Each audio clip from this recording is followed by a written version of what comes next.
नमस्ते दोस्तों, स्वागत है आप सबका फिर से एक बार सरकारी परीक्षा के YouTube चैनल पे और स्वागत है आप सबका करंट अफेयर के विशेष वीडियो सीरीज में। इस वीडियो सीरीज में हम रोज की रोज डिस्कस करते हैं हाल फिलहाल में जो घटनाएं घटी हैं उनको मल्टीपल चॉइस क्वेश्चंस के फॉर्म में, साथ ही साथ उनको थोड़ा डिटेल में समझते हैं, उनसे जुड़े कुछ स्टैटिक पॉइंट्स को भी जानने की कोशिश करते हैं। तो बेस्ट वे होता है इस क्लास का फायदा उठाने का कि आप कॉपी कलम उठा के बैठें, सारे पॉइंट्स को नोट डाउन करते जाएं और जो भी समय यहाँ पे लग रहा है उसका सही से यूटिलाइज करें। अब इससे क्या होगा कि आपके पास करंट अफेयर का एक रिपोजिटरी बन जाएगा। एग्जाम जो भी आएगा आप तुरंत करंट अफेयर उठा के वहाँ पे रिवाइज कर लोगे, आपका सब कुछ सेट हो जाएगा। ठीक है, तो स्टार्ट करते हैं दोस्तों। और पहला प्रश्न आपके स्क्रीन के ऊपर दिखेगा, ये कहता है कि प्रधानमंत्री नरेंद्र मोदी द्वारा स्मृति वन स्मारक का उद्घाटन कहाँ किया गया है? Where has Smriti Van memorial been inaugurated by prime minister Narendra Modi? Option है ए अहमदाबाद, बी सूरत, सी भुज या डी गांधीधाम। दोस्तों इसका सही उत्तर ऑप्शन नंबर सी भुज। स्मृति वन स्मारक किस संदर्भ में बना है? दोस्तों आपको याद होगा 26 जनवरी 2021 में का जो समय था, भुज के गुजरात के भुज में एक बहुत ही तेज भूकंप के झटके वहाँ महसूस किए गए थे और काफ़ी नुकसान हुआ था वहाँ जान माल का। तभी जो हमारा डिजास्टर मैनेजमेंट सिस्टम था उस जगह का वो इतना डेवलप नहीं था। तो क्या हुआ कि जो अर्थक्वेक आया और हमें पता नहीं था कि अर्थक्वेक प्रोन एरिया है, तो जो वहाँ पे बिल्डिंग्स बने थे या टाउनशिप जो बनी थी वो उस अकॉर्डिंग उतनी डेवलप नहीं थी। तो इसलिए क्या हुआ था, वहाँ पे बहुत सारे जो है जान माल का वहाँ पे खतरा हुआ था। तो बस इसी के उपलक्ष्य में जो स्मृति वन मेमोरियल है यहाँ पे प्रधानमंत्री नरेंद्र मोदी द्वारा यहाँ पे बनाया गया है, यहाँ पे इनॉग्रेट किया गया उनके द्वारा। और ये 470 एकड़ में फैला हुआ है। कहाँ पे? भुजाओ हिल, जो कि भुज टाउन में ही है, यहीं पे भूकंप आया था। और यहाँ पे उन लोगों के भी नाम है जिनकी जो है जान गई थी इस हादसे में, इस बहुत ही विध्वंसक हादसे में। इसके अलावा एक 5D स्टिमुलेटर, यहाँ पे 5D में आपको वहाँ का जो भूकंप है उसको एक्सपीरियंस करने का एक अनुभव वहाँ पे जरूर प्राप्त होगा। इसके अलावा यहाँ पे 50 चेक डैम्स है, एक सन पॉइंट है, पाथवे है, अलग अलग 8 किलोमीटर के 42 किलोमीटर का अंदर में रोड है, 1 मेगावाट का सोलर पावर प्लांट है और पार्किंग फैसिलिटी है 3000 विजिटर्स के लिए। तो इसका नाम याद रखेंगे, सबसे इंपॉर्टेंट है स्मृति वन मेमोरियल। और किस काम के लिए खोला गया? भुज भूकंप से संबंधित जो दुर्घटना थी संबंधित, उससे संबंधित एक मेमोरियल ये बनाया गया है, स्मृति वन मेमोरियल। ओके, आगे बढ़ लेते हैं दोस्तों। आगे बढ़ते हैं, सवाल संख्या 2 कहता है कि कौन सी एयरलाइन AI संचालित CAR राइस प्रशिक्षण प्रणाली का उपयोग करने वाली पहली एयरलाइन बन गई है? Which airline has become the first airline to use AI-powered CARS RISE training system? Option है Air India Express, B Vistara, C Air Asia India या डी एयर इंडिया। दोस्तों जान लेते हैं पहले सही उत्तर। सही उत्तर option number C Air Asia India. जी हाँ, तो एयर एशिया इंडिया जो है इन्होंने CAR राइज के साथ क्या किया है, इन्होंने एक जो है वो कोलैबोरेशन किया है, एक मेमोरेंडम ऑफ अंडरस्टैंडिंग पर साइन यहाँ पे हुआ है। और इसमें काम क्या होगा कि एयर एशिया जो है वो पहली ऐसी कंपनी बन जाएगी भारत की जो कि एक डाटा ड्रिवन ट्रेनिंग प्रोग्राम है जो CAE राइज के द्वारा ये इसके साथ मतलब काम करने वाली है। मतलब इसको आज जो CAE राइज बेसिकली एक कंपनी है जो कि एक डाटा ड्रिवन एक मॉडल बनाती है ट्रेनिंग का, जिसके तहत जो है वहाँ पे एयर कर्मचारी जो है उनको एक विशेष तरह से ट्रेन किया जाता है अलग अलग सिचुएशन के लिए। तो इसी के हिसाब से जो ट्रेनिंग प्रोग्राम है वो CAE राइज द्वारा ये बनाया जाएगा। ये AI डेवलप करती है एयरप्लेन के उपलक्ष्य में जो भी टेक्नोलॉजी है, तो उसको ये सप्लाई करने का काम CAE राइज करती है। तो 2014 से ये दोनों कंपनी ऐसे तो साथ काम कर रही है पायलट ट्रेनिंग पर, बट अलग तरह के जो ट्रेनिंग्स होती हैं उन पे भी अब ये काम करने वाली है। Okay, pilot training solution based ये जो है CAE वो एक बहुत ही बड़ी कंपनी है। इसका हेडक्वार्टर कहाँ है? इसका हेडक्वार्टर है कनाडा में। तो एयर एशिया इसके साथ कोलैबोरेट करने वाली पहली कंपनी बन गई है एयर एशिया इंडिया। नाम याद रखेंगे, एयर एशिया इंडिया और CAE राइज ट्रेनिंग सिस्टम, ये भी इंपॉर्टेंट नाम है, ये आप उसको याद रखेंगे। आगे बढ़ेंगे, सवाल संख्या 3 कहता है कि 29 अगस्त को राष्ट्रीय खेल दिवस 2022 मनाया गया है। इसे पहली बार किस वर्ष मनाया गया था? National sports day 2022 has been celebrated on 29th August. In which year was it celebrated for the first time? Option number A 2010, B 2012, C 2013, 2015, 2009, 2012, 2013 and 2015। सही उत्तर है ऑप्शन नंबर बी 2012, यानी कि 2012 में नेशनल स्पोर्ट्स डे पहली बार मनाया गया था। कब मनाया जाता है? 29 अगस्त को। डेट याद रखेंगे, पहली बार मनाया गया 2012 को, ये भी याद रखेंगे। क्यों मनाया जाता है? तो आपको इनका नाम पता ही होगा, मेजर ध्यानचंद, जो कि हॉकी के जादू को जिन्हें कहा जाता था, इन्हीं के जन्म दिवस को 29 अगस्त को नेशनल स्पोर्ट्स डे के रूप में मनाया जाता है। पहली बार 2012 में मनाया गया था और इसका काम क्या हो, नेशनल स्पोर्ट्स डे का काम क्या होता है कि बच्चों में अवेयरनेस बताना, जो माता पिता हैं, जो अभिभावक, उनमें भी एक खेल कूद के प्रति एक अवेयरनेस पैदा करना। बचपन में हमने कई बार सुना हो, खेलोगे कूदोगे बनोगे खराब, पढ़ोगे लिखोगे बनोगे नवाब, इस तरह की बातें। तो इस मानसिकता को थोड़ी बहुत चेंज करने की यहाँ पे बात की गई कि खेलना कूदना जो है वो एक तरह से जो हमारा बचपन है उसका हिस्सा है, जो हमारा जो एजुकेशन प्रोसेस है वो एक तरह से उसका भी हिस्सा है। खेलकूद से हमें कई चीज़ें सीखने को मिलती है, खेल भावना से हमें कई चीज़ें सीखने को मिलती है। तो खेलों का जो स्पोर्ट्स है वो फिजिकल एक्टिविटी के रूप में भी होता है, और आसपास जो हमारा जो लोग हैं उनके साथ किस तरह से सामंजस्य बना के चल सकते हैं, ये चीज़ें भी हमें खेल सिखाती है। इन्हीं चीज़ों के प्रति अवेयरनेस पैदा करने के लिए खेल दिवस को मनाए जाने का निर्णय भारत सरकार द्वारा लिया गया था 2012 में। मेजर ध्यानचंद की बात करें, इनका जन्म हुआ था 29 अगस्त 1905 को।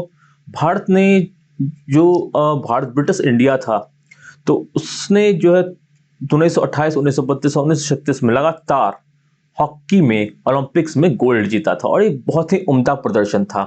तो इसमें भारत को ये जिताने में जो इनका अहम योगदान था वो मेजर ध्यानचंद थे। ठीक है, 1928, 1932, 1936 में मेजर ध्यानचंद ने भारत को जो है वो ओलंपिक में गोल्ड दिलवाने का काम किया था, उसमें बहुत ही इंपॉर्टेंट सहयोग दिया था। तो ऐसा कहा जाता था कि जो हॉकी स्टिक है और जो ये गेंद है ये एक आपस में ये चिपक जाती थी, और ये जाके मतलब आसानी से गोल कर देते थे और इन्हें कोई रोक नहीं पाता था। तो ऐसी इनकी लेगेसी थी मेजर ध्यानचंद की। इन्हें पद्म भूषण में मिला था 1956 में। ओके, और एक हाल ही में क्या हुआ, राजीव गांधी जो खेल रत्न अवार्ड था वो भी जो है इनके नाम पर कर दिया गया, उसे मेजर ध्यानचंद खेल रत्न अवार्ड अब कहा जाता है। आगे बढ़ लेते हैं। सवाल संख्या 4 कहता है कि अनंत नारायण गोपाल कृष्णन को किस नियामक संस्थान के पूर्णकालिक सदस्य के रूप में नियुक्त किया गया है? Anant Narayan Gopal Krishnan has been appointed as whole time member of which regulatory body? Option number A है आरबीआई, बी है सेबी, सी नाबार्ड या डी सिडबी। दोस्तों सही उत्तर क्या है? सही उत्तर ऑप्शन नंबर बी सेबी। जी हाँ, तो सेबी के होल टाइम मेंबर के रूप में इन्हें नियुक्त किया गया है अनंत नारायण गोपाल कृष्णन को। इसकी बात करें तो ये कहाँ है, ये SP Jain institute of management and research में प्रोफेसर हैं, एसोसिएट प्रोफेसर हैं। अब ये होल टाइम मेंबर बन जाएंगे सीबी के, 3 वर्षों के लिए ये होल टाइम मेंबर बनने वाले हैं।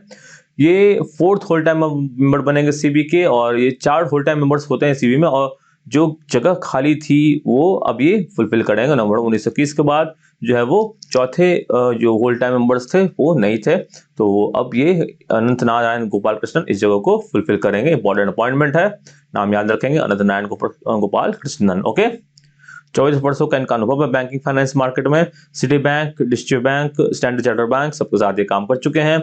सेबी की बात करें तो इसकी चेयरपर्सन कौन है? माधवीपुरी विच, ये सेबी की पहली महिला चेयरपर्सन है, और ये भी एक सवाल बन सकता है। आगे बढ़ेंगे। सवाल संख्या 5 कहता है कि कौन सा क्रिकेटर क्रिकेट के तीनों प्रारूप में 100 मैच खेलने वाला पहला भारतीय बन गया है? Which cricketer has become the first Indian to play 100 matches in all 3 forms of cricket? Option है ए रोहित शर्मा, बी केएल राहुल, सी हार्दिक पांड्या, डी विराट कोहली। सही उत्तर है विराट कोहली। जी हाँ, विराट कोहली अब जो अभी मैच हुआ था एशिया कप का इंडिया पाकिस्तान का, वहां पे वो उन्होंने 100वां मैच अपना खेला है, 100वां T20 मैच खेला है। तो इन्होंने अब 100 T20 खेल लिए हैं, 100 से ऊपर इनके टेस्ट हो चुके हैं, 100 से ऊपर इनके ओडीआई हो चुके हैं। तो तीनों फॉर्मेट में इन्होंने 100 मैच खेल लिए हैं, और ऐसा करने वाले पहले भारतीय खिलाड़ी बन गए हैं। ओके, फर्स्ट इंडियन प्लेयर बने, और सेकंड ओवरऑल यानी कि वर्ल्ड में इंटरनेशनल क्रिकेट की बात करें तो दूसरे ऐसे खिलाड़ी बने हैं। पहले खिलाड़ी कौन है? रॉस टेलर है। ओके, 100 T20 के साथ इन्होंने 102 टेस्ट खेले और 262 ओडीआईस खेल चुके हैं विराट कोहली। ओके, और जैसा आपको यहाँ पता होगा भारत ने पाकिस्तान को 28 अगस्त के मैच में हरा दिया था। आगे बढ़ते हैं दोस्तों। सवाल संख्या 6 कहता है कि 2022 बेल्जियम फार्मूला 1 ग्रांड प्रिक्स का खिताब किसने जीता है? Who has won the title of 2022 Belgian Formula 1 grand prix? Option क्या क्या है? A Max Verstappen, B Sergio Perez, C Carlos Sainz या D Pierre Gasly. Max Verstappen इसका सही उत्तर है। ये किस टीम से खेलते हैं? ये खेलते हैं रेडबुल से, डच यानी कि हॉलैंड के खिलाड़ी हैं। बेल्जियम ग्रैंड प्रिक्स उन्होंने जीता है। 17 सेकंड में इन्होंने क्या किया है? अपने टीममेट सर्जियो पेरेज को हराया है, और फराडी के कार्लोस सैइंज जो है वो तीसरे स्थान पर रहे हैं। अब इनके पास 14 जो है टाइटल हैं, 14 इनके पास 9 टाइटल हैं, 14 रेस जो इस सीजन में हुए हैं, तो काफी उम्दा प्रदर्शन कह सकते हैं। बेल्जियम ग्रैंड प्रिक्स 2021 में भी उन्होंने जीता था, और 2022 में भी उन्होंने बेल्जियम ग्रैंड प्रिक्स जीत रखा है। आगे बढ़ेंगे। सवाल संख्या 7 कहता है कि अंतर्राष्ट्रीय क्रिकेट में 950 विकेट पूरे करने वाले पहले तेज गेंदबाज कौन बने हैं? Who has become the first ever fast bowler to complete 950 wickets in the international cricket? Option number A Glenn McGrath, B Lockie Ferguson, C Pat Cummins, D James Anderson. सही उत्तर है option number D James Anderson. जी हाँ, तो England के James Anderson और उन्होंने 950 wicket अपने पूरे किए हैं अंतर्राष्ट्रीय क्रिकेट, यानी कि टेस्ट टी20 और वनडे मिला के इन्होंने 950 विकेट्स ले लिए हैं। इनकी बात करें तो इन्होंने ग्लेन मैकग्राथ का 949 विकेट का रिकॉर्ड तोड़ा है। तो जो फास्ट बॉलर्स की अगर बात करें, पेसर्स की अगर बात करें, कुल बॉलर की बात नहीं कर रहा हूं, जो पेसर्स जो तेज गेंदबाज होते हैं उनकी बात करें तो सबसे अधिक विकेट लेने वाले ग्लेन मैकग्राथ हैं। दूसरे नंबर पर आते हैं अब अब तो पहले नंबर पर आता है जेम्स एंडरसन, दूसरे नंबर पर ग्लेन मैकग्राथ आ गया है। तो जेम्स एंडरसन ने 950 विकेट लिए हैं अभी। अगर बात करें कि कौन सा बॉलर सबसे अधिक विकेट ले चुका है, तो ये है मुथैया मुरलीधरन श्रीलंका के, इन्होंने सबसे अधिक अंतर्राष्ट्रीय विकेट लिए हुए हैं। ओके, बट ये क्या था, ये स्पिनर थे। अगर फास्ट बॉलर की बात की तो जेम्स एंडरसन सबसे अधिक विकेट लिए हैं अंतर्राष्ट्रीय क्रिकेट में। आगे बढ़ते हैं, सवाल संख्या 8 कहता है कि एना ब्रह्मानिक को एक बार फिर से किस देश के प्रधानमंत्री के रूप में नामित किया गया है? Ana Brnabic has been nominated as prime minister of which of the country once again? Option है Armenia, B Brazil, C France, D Serbia. सही उत्तर है ऑप्शन नंबर डी सर्बिया। तो सर्बिया के प्रेसिडेंट अलेक्जेंडर वुचिक ने फिर से एना ब्रह्मानिक को अपॉइंट कर दिया एज नेक्स्ट प्राइम मिनिस्टर।